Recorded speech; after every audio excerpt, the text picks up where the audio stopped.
નોકરી પૂરી કરીને આવી ગયા ઘેર અને ખાવા બેઠા છીએ ને મારે રીશુને જોવો ને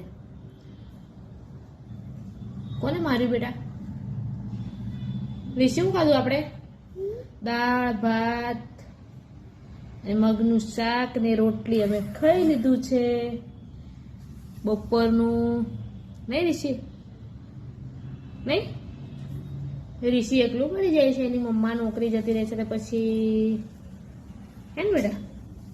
હવે ગૂંઠું નહીં નહીં કરવાનું બાકી છે કેમ કે એની મમ્મા જતી રહે છે નોકરી એટલે મારા છોકરાને કોઈ નવડાવતું નહીં એટલે હવે મારે ઋષુ નહીં નહીં કરીને પછી સૂઈ જશે હે બેટા બરાબર ને બધાને હાઈ કરી દે ને બેટા લાઈક કરજો મારા વિડીયોને ફોલો કરજો કહી દે ફોલો જરૂરથી કરજો કમેન્ટ કરજો બાય બાય બાય બાય